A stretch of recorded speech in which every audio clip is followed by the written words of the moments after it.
स्वागत है आपका कंटिन्यूअस लर्निंग में। मैं हूं किशन और हम फिर हाजिर हैं एक नए वीडियो के साथ, एक नए कंटेंट के साथ। अगर आपको कंटेंट अच्छा लगे प्लीज वीडियो को लाइक कीजिए, चैनल को सब्सक्राइब कीजिए। आपका कोई भी वैल्यूएबल सजेशन या फीडबैक हो उसे नीचे कमेंट सेक्शन में टाइप कीजिए और वीडियो को ज्यादा से ज्यादा अपने फ्रेंड्स के साथ शेयर कीजिए। So let us begin.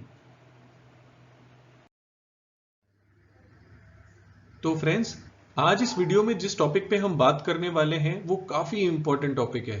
वो टॉपिक है स्किल्स। हमारे पास क्या स्किल्स होनी चाहिए कि हम फ्यूचर के जॉब्स को सिक्योर कर सकें। आज से 5 साल बाद, 10 साल बाद जब ये पैंडेमिक ओवर हो जाएगा तो किस तरीके की जॉब्स आएंगी, हमारे पास उसके लिए क्या स्किल्स होनी चाहिए, वो हम इसमें डिस्कस करेंगे। आपने कभी सोचा है सिर्फ एक पैंडेमिक के चक्कर में जो हमारे वर्किंग प्रोसेस थे, वर्क कल्चर था, जिस मेथडोलॉजी पे हम काम करते थे, सब कुछ हिल गया है, पूरा सिस्टम हिल गया है, सिर्फ हमारे देश का ही नहीं, ऑल अक्रॉस द वर्ल्ड। तो काफी जरूरी है ये समझना कि एक बार जब पैंडेमिक ओवर होगा और जब मास हायरिंग दोबारा से चालू होगी, क्योंकि फ्रेंड्स जिस तरीके से लोगों ने अभी जॉब्स को लूज किया है उसी तरीके से ऑन द अदर हैंड जब ये पैंडेमिक कंप्लीट होगा तो मास हायरिंग होगी। लेकिन जब हायरिंग होगी तो उस टाइम पे आने वाली अपॉर्चुनिटीज काफी चैलेंजिंग होगी और करंट अपॉर्चुनिटीज से काफी अलग होंगी।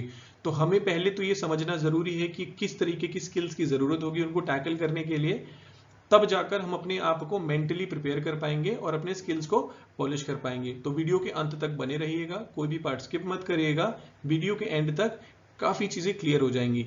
सो वीडियो को स्टार्ट करते हैं। तो जो सबसे पहला और इंपॉर्टेंट स्किल है वो है चेंज मैनेजमेंट। तो हमें पहले समझना पड़ेगा कि चेंज क्या होता है। तो चेंज बेसिकली होता है कि जब भी स्टैंडर्ड स्टेट से कोई भी डिविएशन होता है हम उसे चेंज कहते हैं। जैसे हम लोग की रूटीन लाइफ कितनी नॉर्मल चल रही थी, सडनली कोरोना पैंडेमिक आया, सब कुछ ही चेंज हो गया। हमारा वर्किंग कल्चर, लोग वर्क फ्रॉम होम कर रहे हैं, सोशल डिस्टेंसिंग चालू हो गई, काफी सारे नॉर्म्स चेंज हो गए हैं। तो किसी भी तरीके की चेंज को इफेक्टिवली मैनेज करने वाला skill is change management skill, है ना, या चेंज स्किल। तो ये स्किल काफी ज्यादा डिमांड पे रहने वाली है आने वाले टाइम में, क्योंकि काफी चीजें चेंज हो रही हैं, लोगों का वर्क कल्चर चेंज हो रहा है, इंडस्ट्रीज अपना जो थॉट प्रोसेस है वो चेंज कर रही हैं। तो this is one of the most important skills जो हमारे अंडर में होनी चाहिए। तो अगर मैं इसकी एडवांटेजेस की बात करूं स्किल की, तो सबसे पहला जो है इसमें कि जो सक्सेस रेट्स है वो काफी इंक्रीज रहते हैं, लॉसेस कम से कम रहेंगे, क्योंकि मैंने पहले से ही चेंजेस को फोरसी कर लिया, जो भी आगे आने वाली प्रॉब्लम्स है उनको आइडेंटिफाई कर ली एक अच्छे अप्रोच से। चेंज में काफी सारे मॉडल्स एग्जिस्ट करते हैं, 40+ मॉडल्स, वो प्रोसेस का पार्ट है। बट अगर मैं स्किल की बात करूं तो मैंने अपनी प्लानिंग इतनी अच्छी कर ली है कि चेंज कैसा भी होगा मैं उसको मैनेज कर लूंगा, सक्सेसफुली इंप्लीमेंट कर लूंगा। Second is rapid improvement cycles. अब आप देखिए, कोविड का केस आया, कितनी प्रॉब्लम हुई यूएस में, कितनी प्रॉब्लम हुई चाइना में, इनफैक्ट इंडिया में भी कितनी प्रॉब्लम हो रही है, बिकॉज इस चेंज को हम इफेक्टिवली मैनेज नहीं कर पाए। वहीं कुछ कंट्रीज थी लाइक न्यूजीलैंड, इनका चेंज प्रोसेस बेटर था, इन्होंने टाइमली चेंज को इंप्लीमेंट किया, एक्शंस लिए, तो उनकी सिचुएशन हमसे बेटर है। तो अगर आप उनका इंप्रूवमेंट रेट देखोगे, इंप्रूवमेंट साइकिल्स देखोगे, तो हमसे बेटर है। तो इसी तरीके से ऑर्गेनाइजेशन में भी अगर आपका चेंज स्किल अच्छा है कि आप चेंज को, आप अपने आप को इतना फ्लेक्सिबल रख सकते हो कि किसी भी तरीके की चेंज में आपको काम करने में दिक्कत नहीं होती और आप रिजल्ट्स को ड्राइव कर ले जाते हो, तो आपकी इंप्रूवमेंट साइकिल्स बेटर रहेंगी। थर्ड, ऑब्वियसली आपके रिस्क रिड्यूस हो जाएंगे।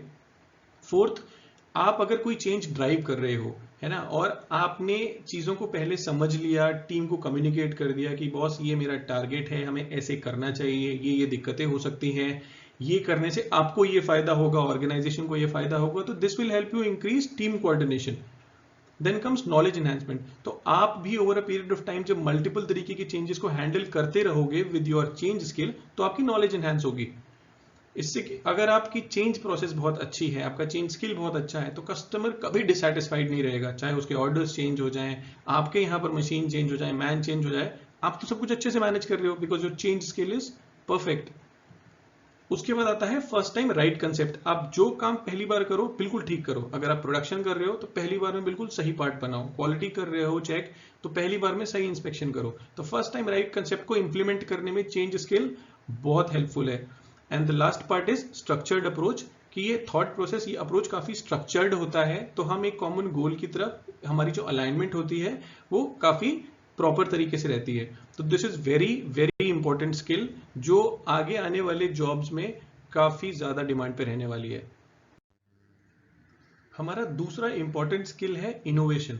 तो innovation is a skill and again innovation is a process. तो अगर हम अपने आप को इनोवेटिव रखते हैं तो हमारा जो फ्यूचर है वो काफी ब्राइट रहेगा, क्योंकि आने वाले टाइम में एम्प्लॉयर्स ऐसे कैंडिडेट्स को ढूंढ रहे हैं जिनके चेंज प्रोसेसेस बहुत स्ट्रांग हो, जिनके स्किल्स बहुत चेंज के स्किल्स काफी अच्छे हो, इनोवेटिव हो।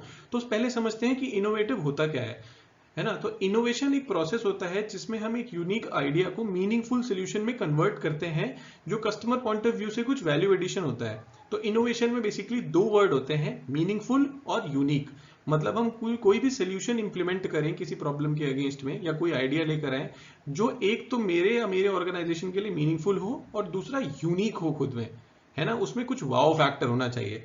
तो ये स्किल आजकल बहुत ज्यादा इन डिमांड है, क्योंकि जरूरी नहीं है कि हमें अपग्रेड करने के लिए हमेशा पैसे लगाकर टेक्नोलॉजी ही अपग्रेड करनी है। कई बारी छोटी छोटी आइडियाज मेजर चेंजेस ले आते हैं ऑर्गेनाइजेशन में।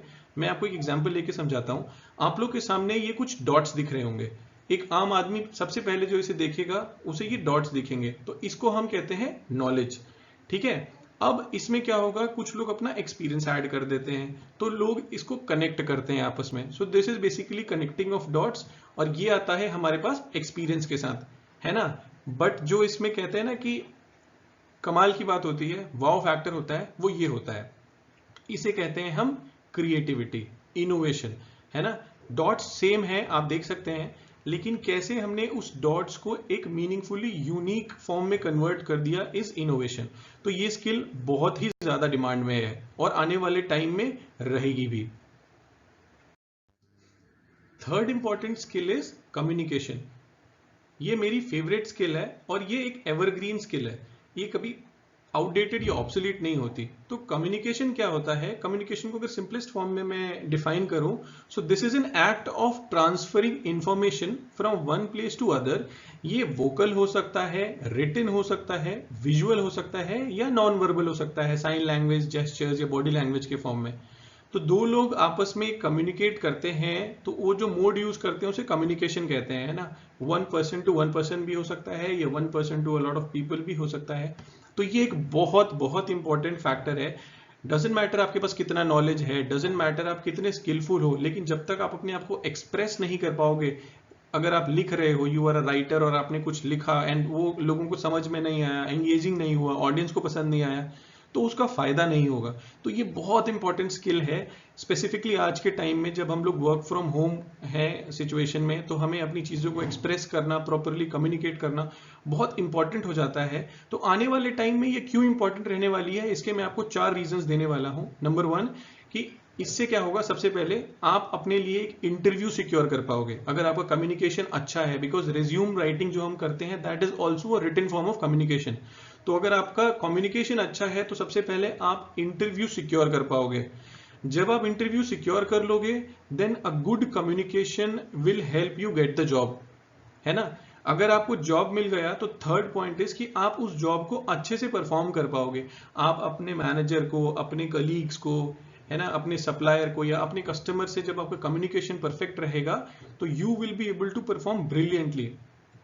And the last part is कि एक बार जब आप इन तीनों को कर लेते हो, तो अगर आपको करियर में फर्दर एडवांस करना है तो भी आपको कम्युनिकेशन मैंडेटरी होगा।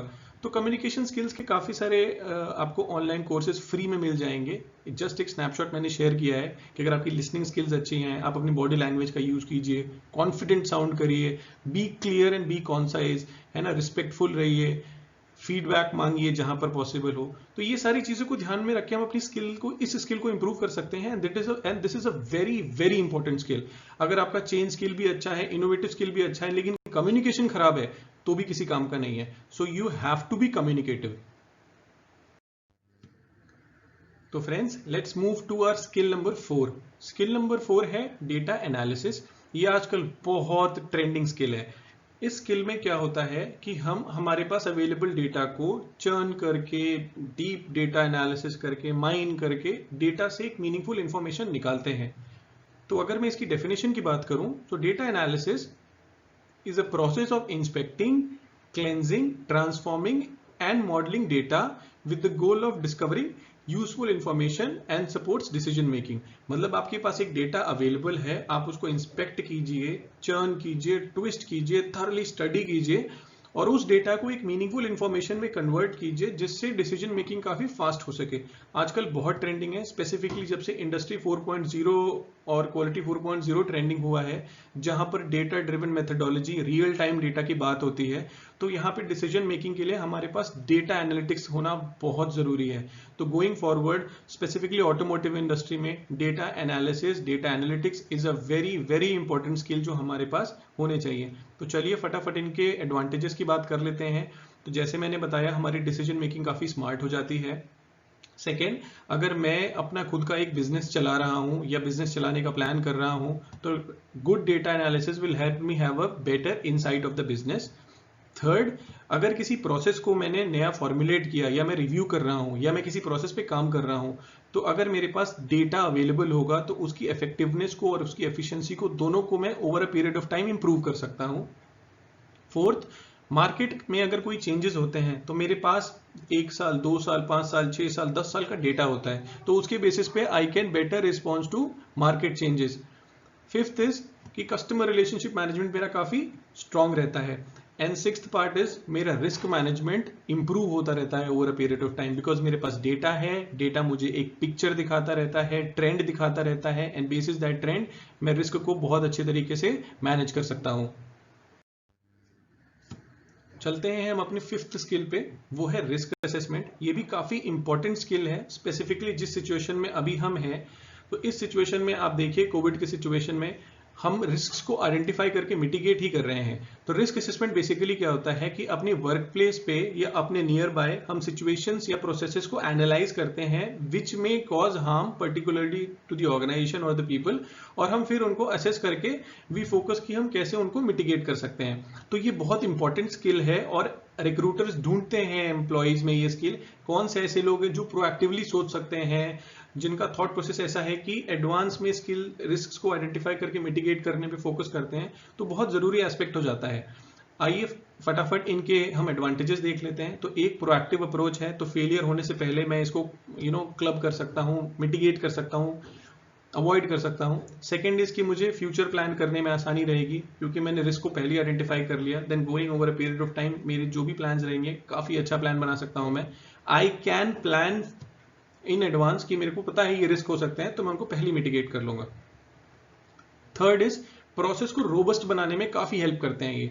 तो अगर आप किसी प्रोसेस पे काम कर रहे हैं और उस प्रोसेस के रिस्क को आपने पहले आइडेंटिफाई करके क्लब कर लिया, तो डजंट मैटर कैसी सिचुएशन में आपका वो प्रोसेस पड़े, चाहे मैन चेंज हो जाए, मेथड चेंज हो जाए, आपका प्रोसेस फेल नहीं होगा। देन कम्स, आप लॉसेस को अवॉइड कर सकते हैं। ऑब्वियसली जब आपने रिस्क को मिटिगेट कर लिया तो लॉसेस तो आप अवॉइड करेंगे ही करेंगे। And the last is safe and healthy environment create करने में आपका बहुत बड़ा रोल होता है। तो this is another important aspect जो आजकल रिक्रूटर्स ढूंढ रहे हैं एम्प्लॉयज में।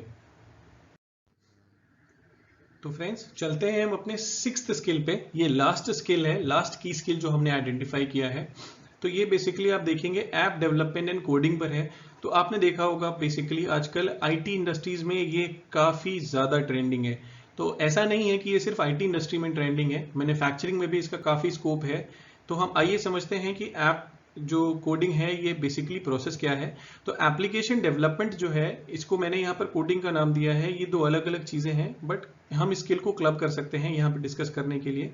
सो application development, it is a process of creating a computer program or a set of programs to perform different tasks a business require। मतलब हम या तो कंप्यूटर प्रोग्राम या सेट ऑफ कंप्यूटर प्रोग्राम्स बनाते हैं जो एक स्पेसिफिक टास्क को परफॉर्म कर सके। जैसे आज की डेट में हर आदमी mobile phone, smartphone, smart watches, tabs, इन सब पे काम करता है। तो अगर उसको डेटा घर बैठे बैठे ट्रैवल करते हुए, मूवी देखते हुए कहीं भी एक्सेस कर सके, तो इस तरीके के थॉट प्रोसेस की आने वाले टाइम में जरूरत पड़ने वाली है। तो आजकल एम्प्लॉयर्स या रिक्रूटर्स ऐसे लोगों को ढूंढ रहे हैं जिनका ये स्किल काफी एडवांस्ड हो, काफी अच्छा हो। तो अगर हम कोडिंग की बात करते हैं तो बेसिकली 5 स्टेप प्रोसेस होता है। इंफॉर्मेशन गैदर करना, प्रोटो डिजाइन करना, उसकी टेस्टिंग करना, इंप्लीमेंट कराना और उसके बाद सिस्टम के साथ इंटीग्रेट करना। किसी भी तरीके की कोडिंग हो, यही 5 स्टेप्स मेनली फॉलो होते हैं। है ना। बट इसे करने के एडवांटेजेस बहुत होते हैं, जिसकी वजह से ये one of the most important की स्किल्स है। एंड सबसे पहला, किसी भी प्लेटफॉर्म से हम इसको इसकी एक्सेसिबिलिटी हो सकती है, तो ये सबसे ज़्यादा रिच बनाता है स्किल सेट्स में, अगर आपके पास ये होता है तो। फॉर एग्जाम्पल, मैं कस्टमर हेल्पलाइन देखता हूँ, या फॉर एग्जाम्पल मैं क्वालिटी कंट्रोल का डेटा देखता हूँ, या प्रोडक्शन का देखता हूँ, या मेंटेनेंस का देखता हूँ। अगर मेरे पास डेटा मल्टीपल प्लेटफॉर्म्स पे अवेलेबल है, ज़रूरी नहीं है कि मेरे सामने सिस्टम होगा या लैपटॉप होगा मैं तभी इसे देख पाऊंगा। अगर मैं शॉप फ्लोर में मेरे पास कोई डिस्प्ले लगा है, वहाँ पे मैंने देख लिया, मोबाइल में देख लिया, या अपने स्मार्ट वॉच पे देख लिया, या वेब पे देख लिया, तो कितना ज़्यादा अच्छा रहेगा, मेरे लिए फ्लेक्सिबिलिटी रहेगी। सेकंड, ये इस फॉर्म ऑफ डेटा ना जिस तरीके से प्रेजेंट होता है एप्स में, काफ़ी इफेक्टिव और एफिशिएंट होता है। आप सब लोगों ने कोविड के ग्राफ्स देखे थे, तो आप जोन वाइज देखना चाहें, स्टेट वाइज देखना चाहें, आप किसी भी तरीके से देख सकते हैं, तो काफ़ी इफेक्टिव होता है और काफ़ी एफिशिएंट होता है। थर्ड, जो कस्टमर होता है उसके साथ एंगेजमेंट काफी हाई रहता है, क्योंकि रियल टाइम एसेसिबिलिटी रहती है, यहाँ कुछ भी चेंज होगा आपको ऐप में रिफ्लेक्ट हो जाएगा। एंड फोर्थ, जिस तरीके के ऑडियंस के लिए आप वो ड्राफ्ट कर रहे हैं, आप स्पेसिफिकली उसके लिए वो ऐप टारगेट कर सकते हैं। अगर आपने सेल्स के लिए कोई ऐप बनाया है तो उसमें फाइनेंशियल नंबर्स होंगे, ऑर्डर से रिलेटेड होंगे, क्वालिटी के लिए होगा तो प्रोसेस या प्रोडक्ट से रिलेटेड इंफॉर्मेशन होगा। तो ये एक बहुत इंपॉर्टेंट एस्पेक्ट है आने वाले टाइम में। जो स्किल अगर आपके पास है, तो आपके जो जॉब ग्रैस्प करने की चांसेस होंगे वो काफी काफी हाई हो जाएंगे। तो फ्रेंड्स, एक बार हम जल्दी से समराइज कर लेते हैं जो अभी तक हमने देखा। तो फ्यूचर में आने वाले 5 साल 10 साल में जॉब सिक्योर करने के लिए जो 6 इंपॉर्टेंट स्किल्स हमने डिस्कस किए वो थे change management, innovation, communication, data analysis, risk assessment और ऐप डेवलपमेंट। तो ये 6 ऐसे स्किल्स हैं फ्रेंड्स। अगर आपके पास इनमें से कोई स्किल है और इस पे आपका कमांड बहुत अच्छा है, तो आने वाले टाइम में जॉब मिलना आपके लिए इतना बड़ा चैलेंज नहीं होने वाला, क्योंकि हम अपने आप को इतना अपडेटेड रखेंगे, इतना फ्लेक्सिबल रखेंगे कि सिचुएशन कैसी भी हो, हमने प्रोएक्टिवली उसके लिए प्रिपरेशन कर रखी है। तो फ्रेंड्स, आज के वीडियो के लिए बस इतना ही। अगर आपको कंटेंट पसंद आया हो तो वीडियो को लाइक कीजिए, चैनल को सब्सक्राइब कीजिए, अपने फ्रेंड्स के साथ ज़्यादा से ज़्यादा शेयर कीजिए, उन लोगों को भी काफ़ी कुछ सीखने को मिलेगा। हम इसी सीक्वेंस को, इसी सीरीज को, इंटरव्यू सीरीज को जारी रखते हुए इस पर अभी और वीडियोस बनाएंगे कि क्वालिटी, प्रोडक्शन, परचेज, इन सब में कैसे कैसे क्वेश्चंस पूछे जाते हैं और हमें क्या आंसर्स करने चाहिए। हम फिर मिलेंगे नए वीडियोस के साथ, नए टॉपिक्स पे। तब तक के लिए बाय बाय।